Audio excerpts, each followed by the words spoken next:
सिर्फ 5 मिनट में 25 बड़ी खबरें आप देख रहे थे और अब बुलेटिन की शुरुआत इस वक्त की 3 बड़ी खबरों के साथ हम करने जा रहे हैं। भारत और चीन के बीच गलवान में जारी तनातनी के बीच रक्षा मंत्री राजनाथ सिंह ने सीडीएस और तीनों सेना प्रमुखों के साथ महत्वपूर्ण बैठक की है। तो वहीं 15 जून की रात हुई खूनी झड़प को लेकर कुछ नई जानकारी भी सामने आई है। सूत्रों के जरिए खबर मिली है कि किस तरह 16 बिहार रेजिमेंट के बहादुर जवानों ने कम संख्या के बावजूद चीनी सैनिकों के दांत खट्टे किए थे। वहीं तीसरी खबर जम्मू कश्मीर से है, जहां शोपियां और श्रीनगर में हुए एनकाउंटर में 4 आतंकवादी मार गिराए गए। ये अलग अलग तस्वीरें हम आपको दिखा रहे हैं। रक्षा मंत्री की महत्वपूर्ण ये बैठक, इस बैठक के जरिए जो बड़ी बातें सामने आई हैं वो लगातार हम आप तक पहुंचा रहे हैं। वहीं गलवान में सच ये सामने आया है कि कम संख्या के बावजूद चीनी सैनिकों के दांत खट्टे कर दिया हमारे जवानों ने। चीन से जारी तनातनी के बीच रक्षा मंत्री राजनाथ सिंह ने आज हाई लेवल मीटिंग की है। इस बैठक में chief of defence staff general Bipin Rawat और तीनों सेनाओं के प्रमुख शामिल हुए। बैठक में एलएसी पर तैयारियों का जायजा लिया गया। सूत्रों से खबर है कि बैठक में तय हुआ है कि अगर चीन ने कोई भी हिमाकत की तो उसको करारा जवाब मिलेगा। ग्राउंड जीरो पर सेना को हालात के मुताबिक फैसला लेने की पूरी छूट दी गई है। बैठक में एलएसी पर सेना की तैयारियों पर काफी देर तक बातचीत हुई। चीन पर यह बड़ी बैठक जो रक्षा मंत्री राजनाथ सिंह ने बुलाई थी, चीन ने हिमाकत की तो करारा जवाब दिया जाएगा, यह तय किया गया है। सूत्रों के हवाले से यह बड़ी जानकारी मंजीत नेगी हमारे संवाददाता और ज्यादा जानकारी के साथ जुड़ चुके हैं। मंजीत, अगर चीन ने फिर कोई हिमाकत की तो उसके दांत खट्टे करने की पूरी तैयारी, और इस बैठक से बड़ी बातें क्या निकलकर सामने आई हैं? ये प्रधानमंत्री की तरफ से पहले ही को साफ कर दिया गया कि अब लद्दाख की जो स्थिति है और खासतौर से चीन के साथ लगने वाली लाइन ऑफ एक्चुअल कंट्रोल है अलग अलग इलाकों में, वहां पर अब रूल ऑफ एंगेजमेंट बदल दिया गया है, चेंज कर दिया गया है। यानी कि अब अगर सामने से किसी तरह की घुसपैठ होती है, हिमाकत होती है आगे बढ़ने की, तो उसका जवाब अब गोली से भी दिया जा सकता है। तो ये फैसला पहले ही सरकार की तरफ से सेनाओं को आदेश दिया जा चुका है। रूल ऑफ एंगेजमेंट जो पहले खाली ये था कि गोली नहीं चलानी है, आपको उनको धक्का मुक्की के जरिए ही पीछे करना है, उसमें बदलाव किया गया है। जहां तक आज की बैठक का सवाल है, एक सेकंड मंजीत, आपने बहुत बड़ी जानकारी दी है, क्योंकि कई सालों से और साथ ही 1996 और 2005 की जो संधि है जिसके जरिए ये बातें निकलकर सामने आई थी कि हमारे जवानों की ओर से गोली नहीं चलाई गई, आपस में झड़प हुई जिसका गलत फायदा उठाकर चीन ने हमारे 20 सैनिकों को शहीद कर दिया। अब गोली चलाने की इजाजत दे दी गई है। आप ये बड़ी जानकारी दे रहे हैं इस वक्त। बिल्कुल, ये हालांकि आज की बैठक का फैसला नहीं, ये पहले से ही सेनाओं को, जब प्रधानमंत्री ने गलवान की घटना के बाद बैठक ली थी उसके बाद ही सेनाओं को ये आदेश जारी कर दिए गए थे कि अब रूल ऑफ एंगेजमेंट चेंज होगा। यानी कि मौके के हिसाब से अगर सामने से दुश्मन आगे हमारे इलाके में आगे बढ़ने की कोशिश करता है तो उसको सिर्फ धक्का मुक्की से नहीं बल्कि गोली से भी जवाब दिया जा सकता है। तो ये फैसला पहले ही हो चुका है। हालांकि आज की जो बैठक थी वो, क्योंकि रक्षा मंत्री कल रूस की यात्रा पर निकल रहे हैं, रूस के साथ हमारे तीनों सेनाओं के लिए इस वक्त बहुत अहम जो उपकरण है, गोला बारूद है, उसकी आपूर्ति कुछ समय से कोरोना की वजह से रुकी हुई थी, उसको भी लेकर चर्चा हुई। अभी इस वक्त जो हालात चीन के साथ हैं, ऐसे कई महत्वपूर्ण हथियार हैं, क्रिटिकल इक्विपमेंट हैं जिनकी इस वक्त जरूरत है, उन जरूरतों को रक्षा मंत्री ने तीनों सेनाओं से समझा और रूस की यात्रा के दौरान कोशिश की जाएगी कि जो जरूरी हथियार इस वक्त जरूरत है उनकी सप्लाई रूस की तरफ से हो सके। दोबारा मैं आपका रुख करूंगी, मंजीत नेगी अहम जानकारी दे रहे हैं। देखिए, रूल ऑफ एंगेजमेंट को चेंज किया जाएगा, यानी कि अब अगर चीन की हिमाकत की गई चीन की ओर से हिंदुस्तान के मद्देनजर तो फिर गोली चलाने के भी आदेश दे दिए गए हैं। वहीं 15 जून को भारत और चीन के सैनिकों के बीच खूनी झड़प हुई थी। भारत के 20 जवानों की शहादत हुई। चीन के भी 40 से ज्यादा जवानों के मारे जाने की या बुरी तरह से जख्मी होने की खबर है, लेकिन चीन ने अब तक इसे आधिकारिक तौर पर स्वीकार नहीं किया है। बहरहाल 15 जून की झड़प को लेकर आज तक को सूत्रों के जरिए नई जानकारी मिली है। सूत्रों के मुताबिक 16 बिहार रेजिमेंट के जवानों का दल पेट्रोलिंग पॉइंट 14 पर यह देखने गया था कि वादे के मुताबिक चीनी सैनिक गलवान वैली में उस जगह से हटे या नहीं जहां पर वो अतिक्रमण कर पहुंच गए थे। वहां जाने पर भारतीय दल के 10 से 12 चीनी जवान टेंट में मौजूद नजर आए। चीन के जवान, इस बीच कमांडिंग अफसर कर्नल संतोष बाबू की अगुवाई में 50 सैनिकों का दल उसी जगह पर पहुंचा। संतोष बाबू ने चीनी सैनिकों से वादे का सम्मान करते हुए अपनी पुरानी जगह पर लौटने को कहा। इस बीच भारतीय सैनिकों का पहला जत्था वहां से लौट गया। जैसे ही भारतीय सैनिकों का पहला जत्था लौटा, चीन के करीब 350 सैनिक वहां पर पहुंच गए। चीनी सैनिक पीछे हटने को तैयार नहीं थे। कर्नल संतोष बाबू और उनके दल के साथ चीनी सैनिकों की बातचीत तीखी तकरार में बदल गई। सूत्र ये भी बता रहे हैं कि भारतीय सैनिकों ने चीन के अवैध तंबुओं को उखाड़ना शुरू कर दिया। इसके जवाब में चीनी सैनिकों ने हमला बोल दिया। चीनी सैनिक पूरी तरह से सुनियोजित साजिश के तहत ऊंचाई वाले इलाकों में पत्थरों के साथ अपनी पोजीशन लेकर मौजूद थे। पहला हमला कर्नल संतोष बाबू और हवलदार के पलानी पर हुआ।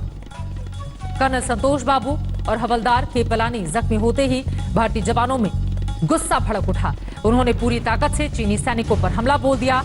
ऊपर से गिरते पत्थरों और कम संख्या के बावजूद वो पूरी ताकत से लड़े, चीन के तंबू को उखाड़ दिया।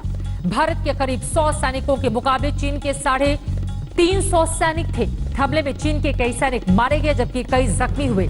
अगली सुबह तक कई चीनी सैनिकों के शव वहां पर बिखरे हुए पड़े थे, जिसे भारतीय सेना ने बाद में चीन को सौंपा। तो ये बड़ी जानकारी निकलकर सामने आई है। पत्थरों की बारिश के बीच हिंदुस्तान के सैनिकों की ये अदम्य साहस, अदम्य वीरता, जिसको पूरा हिंदुस्तान सैल्यूट कर रहा है। हमारे 20 जवानों की शहादत हुई है। उधर कांग्रेस नेता राहुल गांधी ने एक बार फिर से प्रधानमंत्री नरेंद्र मोदी पर निशाना साधा। गलवान संकट को लेकर राहुल गांधी ने पीएम मोदी पर निशाना साधते हुए कहा कि नरेंद्र मोदी हैं वास्तव में सरेंडर मोदी, लेकिन राहुल गांधी के इस ट्वीट सरेंडर की स्पेलिंग को लेकर वो फंस गए हैं, क्योंकि सरेंडर की स्पेलिंग यहां पर गलत लिखी गई थी। इसी को मुद्दा बनाते हुए बीजेपी ने राहुल पर हमला बोल दिया।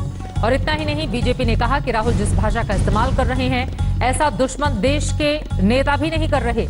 उन्हें इसके लिए माफी मांगनी चाहिए। और उसके नेता राहुल गांधी मर्यादा तोड़ रहे हैं, देश का अपमान कर रहे हैं। भारत के प्रधानमंत्री नरेंद्र मोदी को सरेंडर मोदी कहना, ये देश की जनता बर्दाश्त नहीं करेगी। जिस तरह की वो भाषा बोल रहे हैं, इस तरह की भाषा कोई दुश्मन देश का नेता भी भारत के प्रधानमंत्री के लिए नहीं बोल सकता। लेकिन शुरू से जब से चाइना और इंडिया के बीच में तनाव पैदा हुआ है, राहुल गांधी कोई दिन ऐसा नहीं है जिस दिन भारत का और भारत के प्रधानमंत्री का अपमान नहीं करते हैं। जिस तरह की भाषा उन्होंने बोली, उसके लिए उनको माफी मांगनी चाहिए, नहीं तो इस देश की जनता कांग्रेस को कभी क्षमा करने वाली नहीं है। बीजेपी के राष्ट्रीय प्रवक्ता शहनवाज हुसैन को आप सुन रहे थे। राहुल गांधी से माफी की मांग कर रही है बीजेपी। वहीं राहुल गांधी चीन के मुद्दे को लेकर लगातार बीजेपी पर हमलावर हैं। और अब आगे बढ़ते हुए सूर्य ग्रहण की जो तस्वीरें देश के अलग अलग हिस्सों से सामने आ रही हैं, वो एक बार फिर से आप तक पहुंचाते हैं। आपको बता दें, आज सुबह 9:15 से सूर्य ग्रहण की शुरुआत हुई।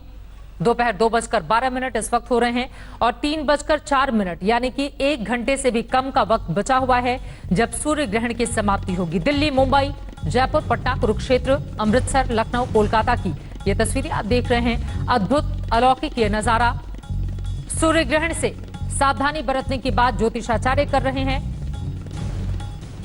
जबकि विज्ञान इसको अलग नजरिए से देख रहा है। जाने माने ज्योतिषाचार्य अनुपम वी कपिल हमारे साथ लगातार आज सुबह से ही पल पल की जानकारी दे रहे हैं और खासतौर से ये जो अलग अलग रंगों में आज सूरज के दर्शन हुए, उस पर भी उन्होंने खास टिप्पणी की और तमाम दूसरे ज्योतिषाचार्य भी हमारे साथ मौजूद हैं। लेकिन अनुपम वी कपिल, आपसे इन तस्वीरों के जरिए हम जानना चाहेंगे कि ये जो अलग अलग रंग है ये क्या बताते हैं, और अब चूंकि 1 घंटे से भी कम का वक्त बचा हुआ है, ऐसे में सूर्य ग्रहण की समाप्ति के बाद ज्योतिष क्या कहता है, लोग क्या करें जिन्होंने आज सुबह से ही तमाम नियम कायदे अपनाए हुए थे सूर्य ग्रहण के मद्देनजर? चित्रा जी, जो भी फल सभी लोगों ने कहा है कि बुरा परिणाम है, कठिन परिणाम है, मैं देश के हित में देश के लिए एक उपाय देना चाहता हूं, चाइना से निपटने के लिए और कोरोना से निपटने के लिए। एक्चुअली जितने हमारे ज्योतिर्लिंग हैं इनको खोल देना चाहिए, और चिदम्बरम भी, क्योंकि इनका मानसरोवर के साथ डायरेक्ट कनेक्शन है चिदम्बरम का। और अति रुद्र जो है, इनकी चैंटिंग गवर्नमेंट के फंड्स के द्वारा होनी चाहिए। बहुत एक्सपेंसिव हवन होता है, उसमें सुवर्ण और भी 5 मेटल्स डलते हैं। इससे ज्योतिर्लिंग जो है मानसरोवर भी स्टिमुलेट होगा, जो कि चीन के टेरिटरी में है। हमें अभी डिवाइन इंटरवेंशन की जरूरत है, जो कि कोरोना को भी मात देगा और चाइना को भी मात देगा। इसके अलावा कोई अभी हमारे अगर ग्रह स्थिति कितनी भी खराब हो, लेकिन अगर हम ये करते हैं तो हम जरूर जीत जाएंगे युद्ध में। और इसके साथ कुष्मांडा देवी जो बनारस में है, प्रधानमंत्री जी की कॉन्स्टिट्यूएंसी है, वहां भी पूजा होनी चाहिए। और कामाख्या देवी और काली माता, इनको नॉर्थ ईस्ट को जगाना है, क्योंकि नॉर्थ ईस्ट का जो डायरेक्शन है जहां से प्रॉब्लम आ रहा है, वो बृहस्पति इसको आप कंट्रोल दरअसल करता ये है बता रहे और वो हैं कि वीक है। कोरोना की इसलिए वजह से इंद्रयाग, मंदिरों के जो इंद्रयाग, कपाट बंद किए गए थे काफी लंबे अरसे से, उनको खोल देना चाहिए, आप ये कहना चाह रहे हैं? इंद्रदेव जो है उस डायरेक्शन के जो लॉर्ड है, इसलिए इंद्र याद करना। और दूसरी बात, कोरोना के लिए जस्ट गिव मी 1 मिनट, 5 चीजें मैं मुख्य कहना चाहता हूं कि जो घर में बैठे हैं, कांच की बोतल लेकर आप कल से आप बाहर रखिए सूर्य के अंदर सुबह 6 से 9 बजे, और वो पानी रोज पिए, क्योंकि और उसमें आइस क्यूब रखे ऊपर, क्योंकि टेम्परेचर जो है पानी का 39 डिग्री से ऊपर नीचे नहीं होना चाहिए। ये पीने से इस वाटर में एंटी बैक्टीरियल इफेक्ट होता है, आपको मदद मिलेगी।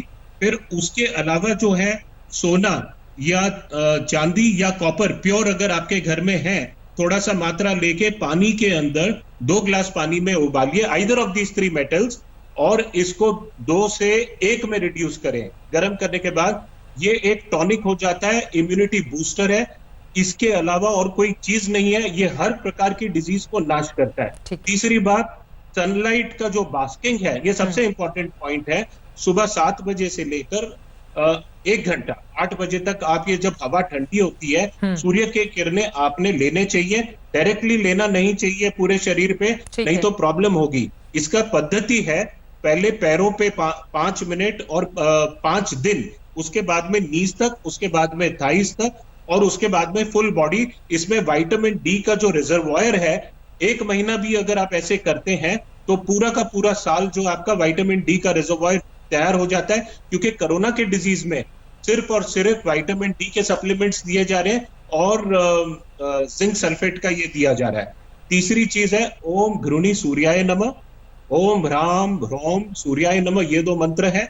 ओम सर्वनम भव, ये 3 मंत्र हर एक चीज से हमें रक्षा करेंगे। और जब भी आपके जो वर्कशॉप्स हैं, कार्य क्षेत्र खुलेंगे, क्योंकि इतनी नेगेटिविटी राहु की वजह से बनी हुई है, क्यों बनी हुई है? क्योंकि 2020 एक इमरजेंसी ईयर है।